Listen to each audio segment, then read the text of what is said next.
నమస్తే మీడియా మిత్రులకు నా నమస్కారం.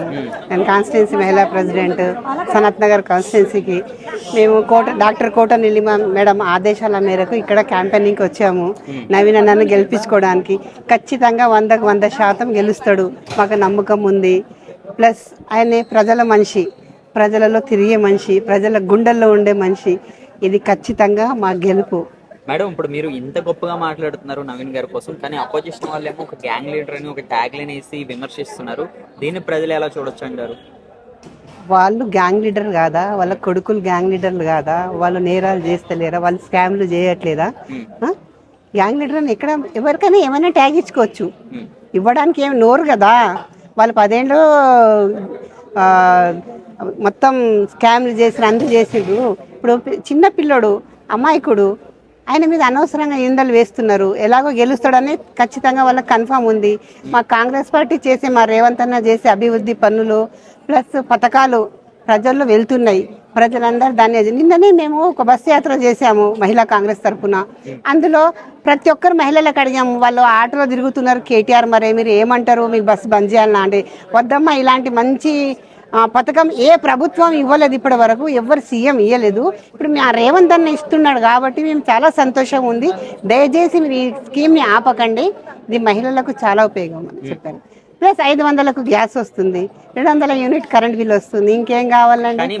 సన్న బియ్యం కదా. ఏ హామీలు కూడా నెరవేర్చలేదు కాంగ్రెస్ ప్రభుత్వాన్ని ఆపోజిషన్ వాళ్ళు చెప్తాను. అది నిజమేనా? కాదు, తప్పు. సన్న బియ్యం వస్తుందా? అది హామీ ఇవ్వకుండా కూడా ఇచ్చాడు కదా రేవంత్ అన్న. 200 యూనిట్ కరెంట్ బిల్ ఇస్తున్నాడు కదా ఫ్రీ, అది హామీ నెరవేరింది కదా. 500కు సిలిండర్ అది నెరవేరింది కదా హామీ.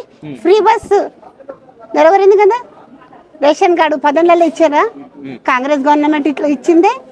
ఇప్పుడు మళ్ళీ కాంగ్రెస్ గవర్నమెంట్ ఇచ్చింది. 10 ఏళ్ళు వీళ్ళు ఏం చేశారు? 10 ఏళ్ళు వీళ్ళు దోచుకొని తిన్నారు.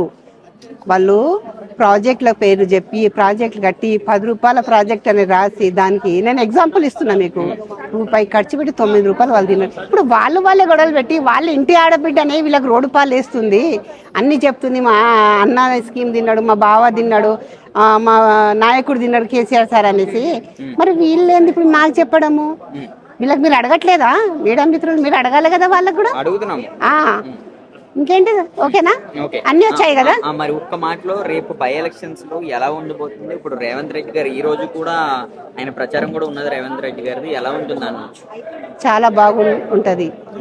అతను వస్తాడు, ప్రచారం చేస్తాడు బహిరంగంగా, దానికి అందరూ సహకరిస్తారు. ఇది గెలిచాక ప్రజలే బై ఎలక్షన్ పెట్టమని కోరుతారు మా సీఎం గారికి. దేవుడు దలుచుకుంటే ఖచ్చితంగా మళ్ళీ ఇంకా కూడా వేరే జాగాల బై ఎలక్షన్ అక్కడ కూడా మా కాంగ్రెస్ జెండానే రెపరెపలాడుతుంది. Thank you.